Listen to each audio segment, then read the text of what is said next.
ध्यानाभ्यास के लिए कृपया अपने नेत्रों को बंद कर लीजिए।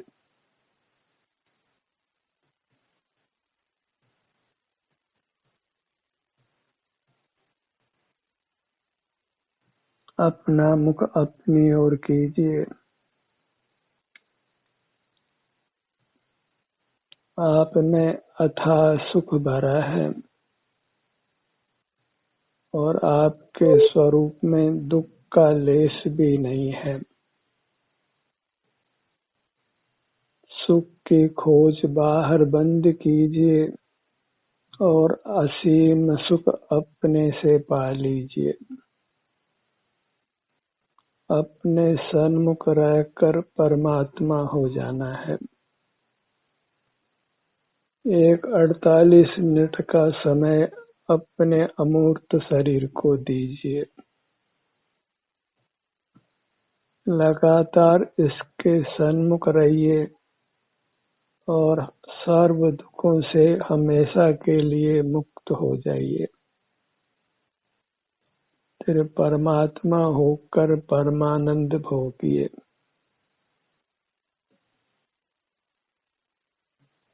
दो घड़ी का समय ही पर्याप्त है।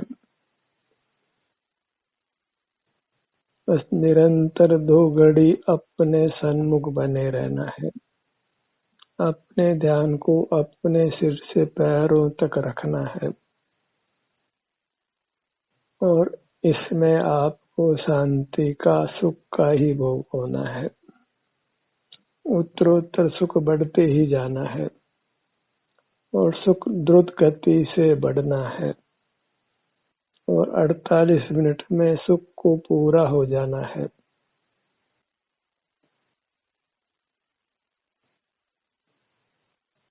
बहुत समय से संचित कर्म ने इतने से काल में ही दग्ध हो जाना है, नष्ट हो जाना है। इसके लिए कहीं जाना भी नहीं है। आप अपने लिए परमात्मा हैं, अच्छे हैं, आनंददाता हैं।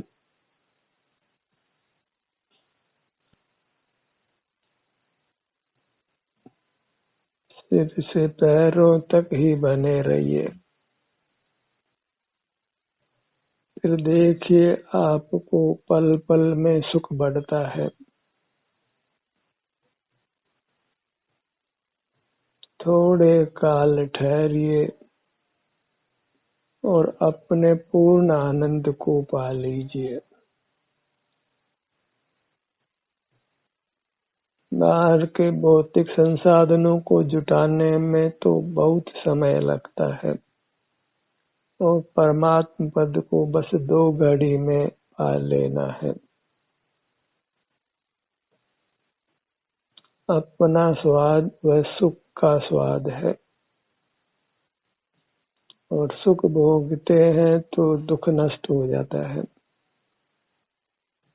क्योंकि अपनी पूरी मूरत अमृत रूप है। इसके सेवन से हम अमर हो जाएंगे, फिर कभी ना मरेंगे। फिर क्षुधा, त्रसा, रोग, बुढ़ापा, वेदना, अपयश, कसाय, पाप परिणाम, सर्दी, गर्मी, कितने दुख लोक में हैं, उनमें से कुछ भी आपको होने वाला नहीं है। फिर आप मूर्त से अप्रभावी होंगे। सारा मूर्त जगत मिलकर भी आपको प्रभावित नहीं कर पाएगा। आप आनंद घन प्रकट होंगे, जहाँ सारी दुनिया वज्र होकर भी आप में कुछ भी करने में समर्थ नहीं होगी। ऐसा अद्भुत परमात्म रूप आप पाएंगे।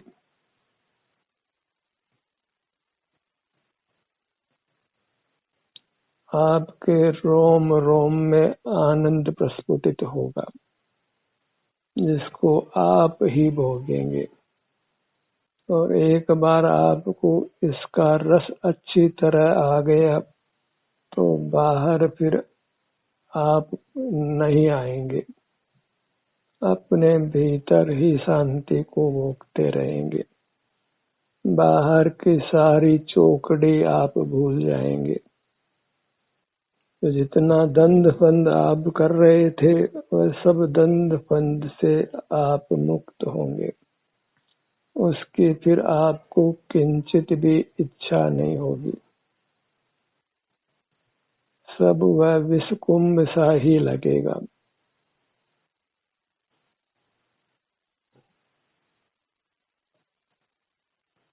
प्राप्त मूर्त शरीर के बराबर आपका उत्तम रूप है। आकार कुछ भी हो वह आनंदी आनंद रूप है। जिस आनंद को आप भोग सकते हैं लेकिन कह नहीं सकते हैं, उसके स्वरूप को लिख भी नहीं सकते हैं, किसी को दे भी नहीं सकते हैं, कोई आपसे ले भी नहीं सकता है। कोई भी धातु तप कर जैसे अपने शुद्ध स्वरूप में आ जाती है और फिर उस शुद्ध स्वरूप में बनी रहती है, ऐसे ही हम भी एक चैतन्य धातु हैं और अपने ध्यान रूपी तप से हम शुद्ध होते हैं। जो मूर्त कर्म हमें मिला हुआ है वह इस विधि से पृथक हो जाता है और हमारा सुख जो रूप है वह प्रकट हो जाता है, हमें अनुभव में आने लगता है। मूर्त की मिलावट समाप्त हो जाती है तो न अन्य मूर्त पदार्थ न अन्य मूर्त पदार्थ से जीव आप में कुछ भी करने में समर्थ नहीं होते। अनंत जीव इस विधि से परमात्मा हो गए हैं। जगत के जीव तो कुछ परमात्माओं के नाम का ही स्मरण करते हैं, पर इस सुगम मोक्ष मार्ग पर चलकर अनंत जीव मुक्त हो गए हैं, निरंतर हो ही रहे हैं, आगे होते रहेंगे। ये आत्म शुद्धि की प्रक्रिया सतत चालू रहती है। हमें बस उस प्रक्रिया में शामिल होकर परमात्मा हो जाना है, कुछ इधर उधर नहीं देखना है। ऐसा उत्तम कार्य है जिसको करने के लिए हमें सब ओर से अपने ध्यान को पूरी तरह हटा लेना है और इस काम में पूरी तन्मयता से लग जाना है। कुछ भी इधर उधर का स्मरण नहीं करना है। लोक में भी कोई बड़ा लाभ होता दिखाई देता हो तो हम उसके पीछे रात दिन लग जाते हैं और किसी का स्मरण नहीं करते हैं। और वो तो कोई लाभ में लाभ भी नहीं है, उससे तो संसार ही बढ़ता है। लाभ तो अपने को मूर्त कर्म के बंधन से मुक्त करना है, अपने आनंद को पाना है जो हमारा स्वरूप है, जिसको पाने का हमको अधिकार है। कुदरत ने हमको आनंद रूप बनाया है, बस अनादि से इंद्रियां मिली है तो वह आनंद रूप ढका हुआ है, बस उस इंद्रियों का उपयोग नहीं करना है। मूर्त हाथ पैर मिले हैं, उनका उपयोग नहीं करना है और अंतर्दृष्टि से अपनी मूर्त को भोगना है, अपने अमूर्त शरीर को भोगना है। बस शरीर ही भोग्य है। शरीर भोजी बनिए और परमात्मा हो जाइए। शरीर को भोगने से ही शरीर स्वस्थ होता है। यह अभिन्न साधन साध्य भाव है। आपके शरीर की अवस्था को आप भोगिए और इसी विधि से शरीर को सुखतम कर लीजिए। शारीरिक स्वास्थ्य की वर्तमान स्थिति को भोगना ही अपने शरीर को स्वस्थ करना है। यह स्वाधीन उपाय है जिसको आप जब चाहे तब कर सकते हैं।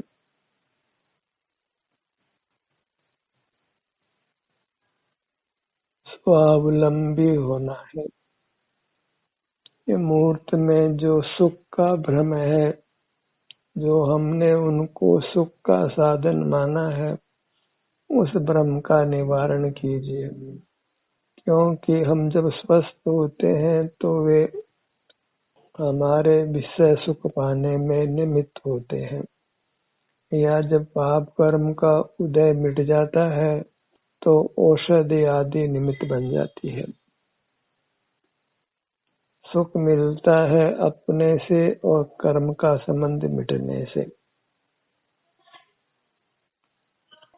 कर्म का संबंध स्वतः मिटे, उसके बदले हमें अपने सन्मुख होकर मिटाना है। स्वतः तो धीरे धीरे ही संबंध मिटता है और बहिर्मुख रहकर उससे अधिक हम कर्मों को बांध लेते हैं। हमें अपने सन्मुख होकर द्रुत गति से कर्मों के संबंध को मिटाना है और उत्तरोत्तर कर्म निर्जरा की वृद्धि होती जाती है। आगे आगे परिणामों की अपने में मगनता विशेष होती है। सुख बंदीगत होता है और कर्मों की निर्जरा भी आगे आगे तीव्र गति से बढ़ती है। उसका कारण एक ही है कि हम शीघ्र शीघ्र फिर बहिर्मुख नहीं होते हैं, नूतन नूतन कर्मों से नहीं बंधते हैं। जब एक तरफा कर्मों की निर्जरा होती है तो संपूर्ण कर्म का नाश होने में समय नहीं लगता है। बस आपको इस मोक्ष मार्ग की परीक्षा में पास होना है। परमात्मा पद पाने की प्रतियोगिता में ही आपको जीतना है। एक ही कंपटीशन में बैठिए, परमात्मा होने के कंपटीशन में। इसमें बहुत कम लोग ही बैठते हैं और सब के सब ही आगे पीछे परमात्मा हो जाते हैं।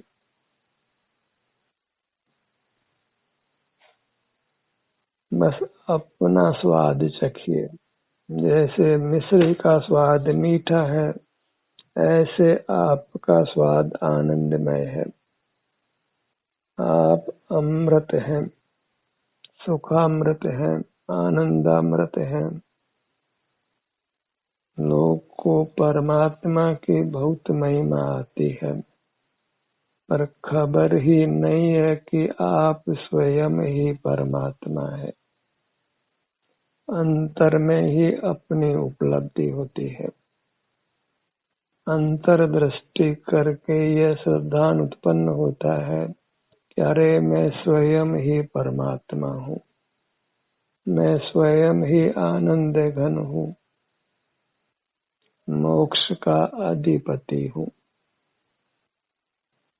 शांति का पुंज हूँ। अपने पास रहकर फिर कुछ भी आकुलता नहीं होती है। रोग शोक क्षुधा त्रसा निर्बलता आदि जो नाना दुख लोक में है, उनमें से किसी एक ने भी नहीं रहना है। आनंद बढ़ते ही जाना है, बढ़ते ही जाना है, बढ़ते ही जाना है, बढ़ते ही जाना है और 2 घड़ी में पूरा हो जाना है। बस आप अपने सन्मुख बने रहिए, सब कामों की चौकड़ी भूलकर, सब दंड फंद को छोड़कर आनंदामृत का पान करिए। सुख की क्षुधा जगाइए और फिर अपने आनंद अमृत से उस क्षुधा की पूर्ति करिए।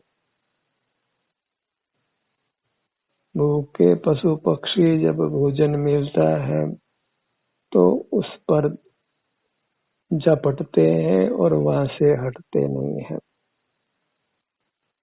और हमको तो अपनी मूर्त आनंद रूप मिली है, तो इसका रसपान करते रहना है और यहाँ से हटना नहीं है। पशु पक्षी भी जब पेट भर जाता है तभी भोजन को छोड़ते हैं। ऐसे जब हमको पूर्ण आनंद मिल जाए तो फिर प्रयत्न की आवश्यकता नहीं रहती है, फिर आप सदा ही आनंद को भोगते हुए स्वतः रहते हैं।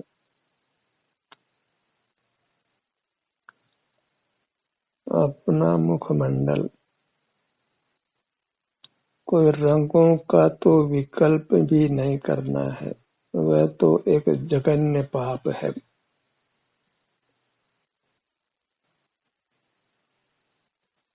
शब्दों का विकल्प भी नहीं करना है, वह भी ज्ञान का परिग्रह नामक पाप है।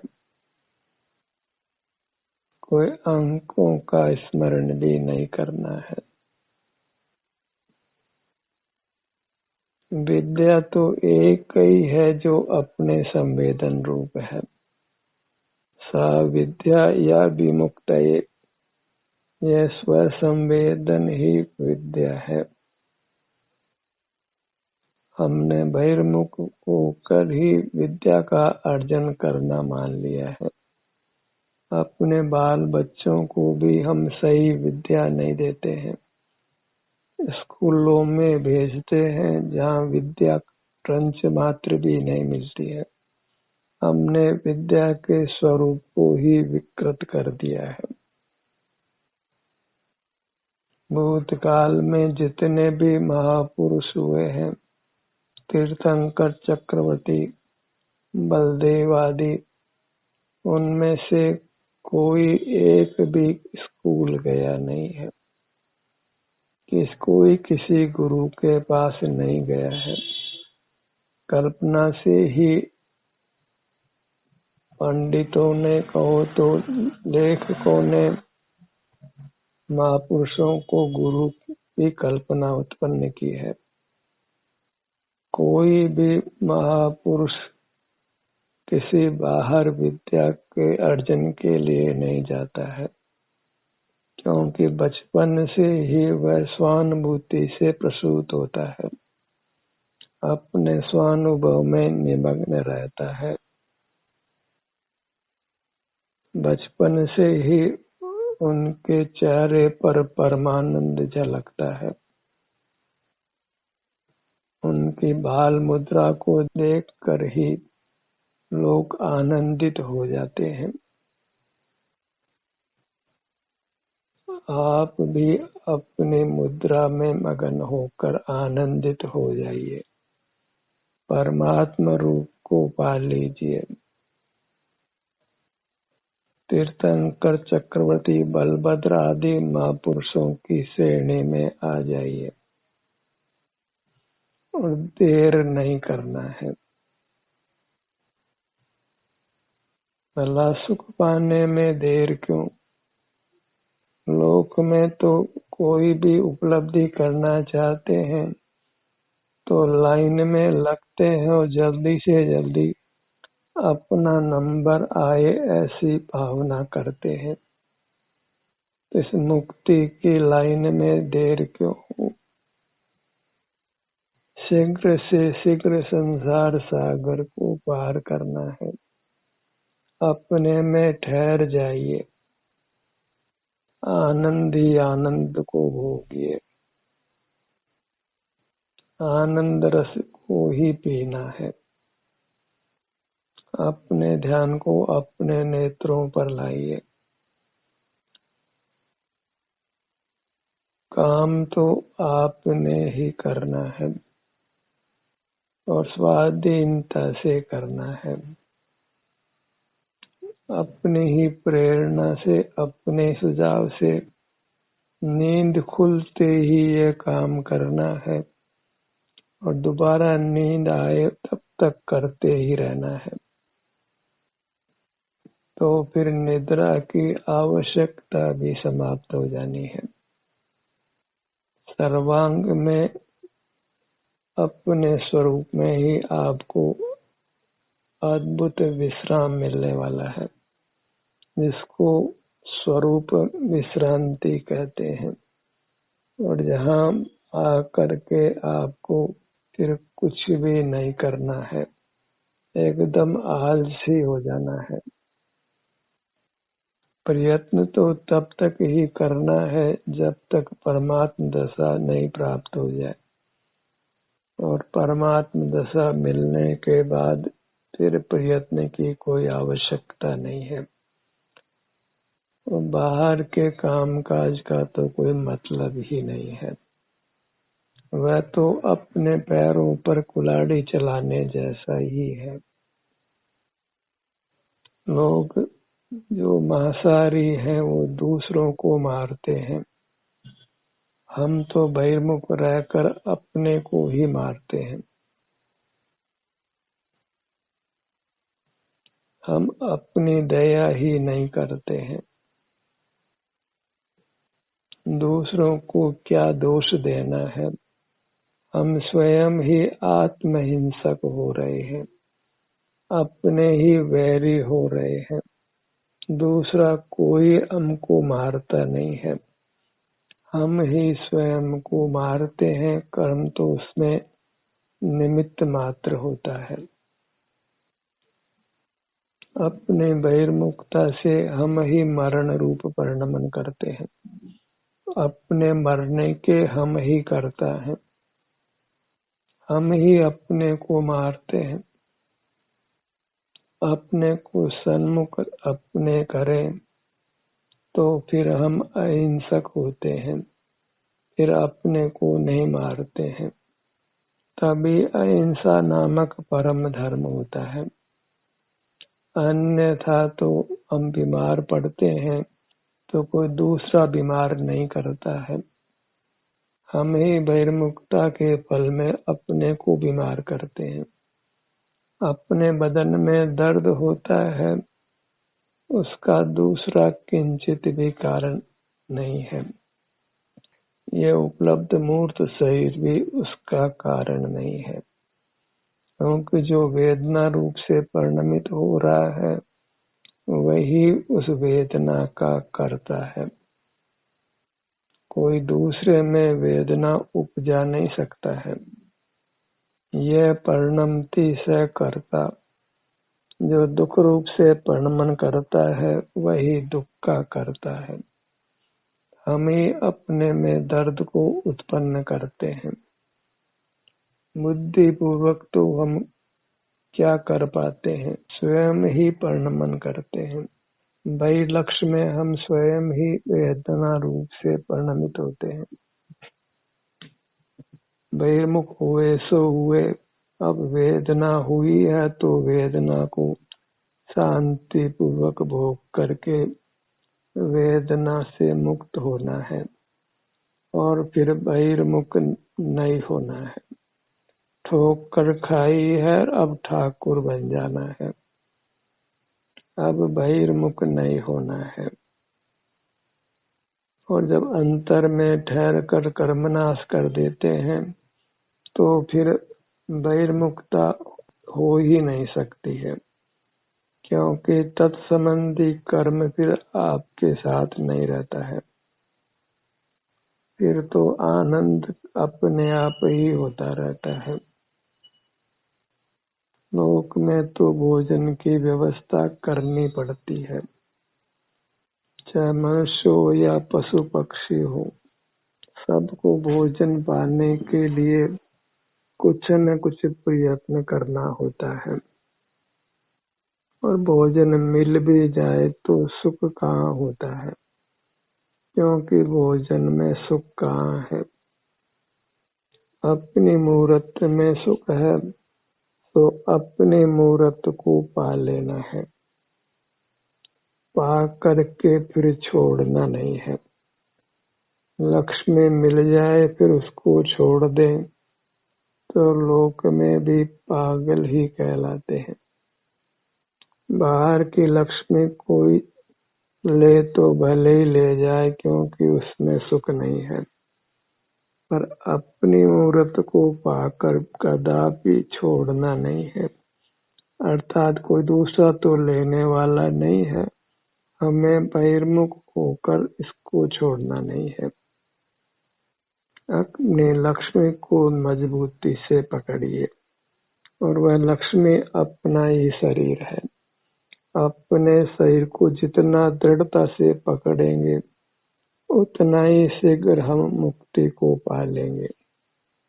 जैसे मांसाहारी पशु अपने शिकार को मजबूती से पकड़ते हैं, हमें अपने आनंद को मजबूती से पकड़ना है, अर्थात अपने शरीर को मजबूती से पकड़ना है, तो फिर कर्म उसमें प्रवेश नहीं कर पाएगा।